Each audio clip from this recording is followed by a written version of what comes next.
Hi guys, good morning, good afternoon, good evening. Welcome again to another episode of Property Investing with Esther. Hope you're having a lovely day. Hope you've had a great week, and we look forward to having a wonderful new week ahead. So today we're going to talk about what is your property strategy. What is your best property strategy? Because as I said, we love property, panache property. We love property. Give us property any day. So, but property has very many different types. So, what's your best property strategy? Is it? I'm gonna just list them, and then we can discuss about various. We can't finish today, but we'll just do what we can. It's just a short video. So, the first one is single buy to let. That's just getting a 2 or 3 bedroom house, renting to a single family, and they call it vanilla buy to let.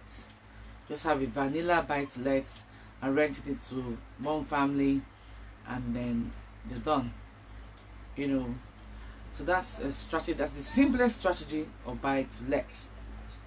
There's another strategy which is a bit more complicated. It's called the house of multiple occupancy strategy, and this is when you have a house and sublet it to more than one family. You can sublet the rooms into more than one family. So you have, I think the classification of HMO is when you have 3 or more unrelated people in one house. That is called an HMO. So that is a strategy. So it is a good strategy.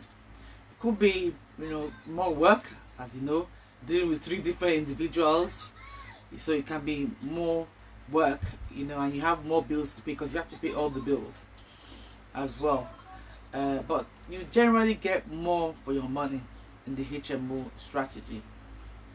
You get more for your money. And there's also the rent to rent strategy. If you want to build faster and probably don't have money for deposits, you can rent a property off a landlord, and then you can manage it for the landlord. And that process, you can also, put tenants in the different rooms, and then the difference between what you collect the landlord, you collect from the tenants, and then give to the landlord is your profit. That is what is called rent to rent strategy for HMO. And also do such a strategy for what the strategy called service accommodation. This is a strategy in which people that want to stay away from home, they rent a place, an apartment, or can rent a house, and then stay as a short-term thing. So that's a very, very good strategy, hosted by sites like Airbnb or Booking.com. So that's another strategy. That strategy, it is not passive strategy, but it is quite rewarding financially, but it is not a passive strategy. You can, you do a lot of work, but the money is good when it is good. And the moment probably been not so good because of the pandemic, but hopefully things will get better, because people now are going to go on holidays, and unfortunately England, we're an island, and we're a bit I was checking today, the air bridges, because of our high infection rates, we can't go anywhere. Europe, we can't go without coming back with 14-day quarantine. I think there's so many places you can't go without coming back and having 14-day quarantine. By the time you go holiday for 14 days, come back and quarantine for 14 days, your annual leave is gone. So you people are going to have to holiday in England.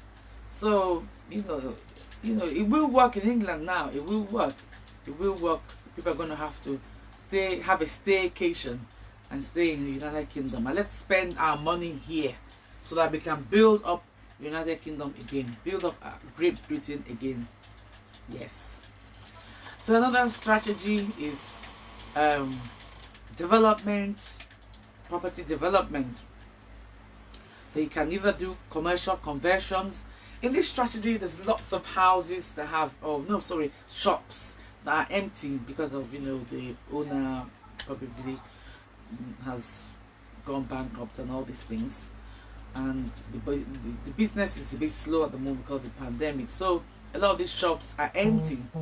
So you can take on a shop or an office block and turn it into residential. People will always need somewhere to stay, especially in the United Kingdom. We're an island, we are surrounded by water, so there's always probably going to be demand for residential property. The commercial, a lot of things are going digital, so not so much demand there. But you take a property, office block or shop and survive in, you know, a residential area and convert it to residential accommodation. So that's commercial conversions, or building from down, you know, from land up, as land development. That is for the big boys and the big girls, you know, buying a piece of land and actually developing on that land. So that's another strategy. It is capital intensive, but there is a lot of reward in it, and you know, you can think of doing that too.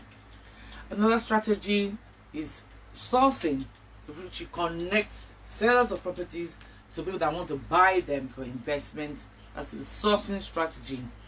So it's a good strategy, little outlay. You just need to be able to connect people that want to buy and people that want to sell.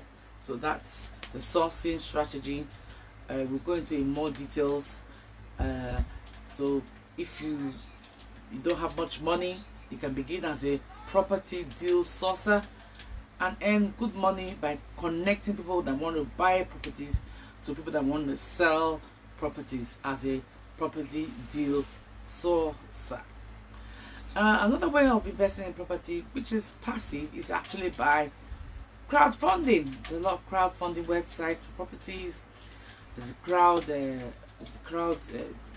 crowd property, Lend Invest, Kilik. There's so many of them. You can put your money in there. You know, although some of them are not FSA registered, but so that's just something that you should know. So, you know, hopefully nothing will happen, but without no risk, there's no reward. So, but it may be better than leaving your money in the bank where they will give you 0 interest. So you put your money in there. They lend to people that are doing property conversions and developments, and when those developments sell or they're rented out, then they pay everybody back their money. So that's another passive way of investing in property through something called crowdfunding. Other ways of property investments, you know, as I said, buying land to hold. You can buy land abroad to hold. You can buy land in the United Kingdom. There's also commercial property as well, in which you can you buy a property that can be used as a shop or a restaurant, you know, and rent it out to a, you know, business. The business will be your tenant. At the moment, it may be going through a bit of shaking, but it will bounce back when the economy bounces back. So there is that way of property investing, and I heard it's quite. I haven't done it myself, to be honest, commercial property. But from my experience of people that have done it, you know, I think it's quite good, because most of the businesses, they take care of everything. They don't call you day and night.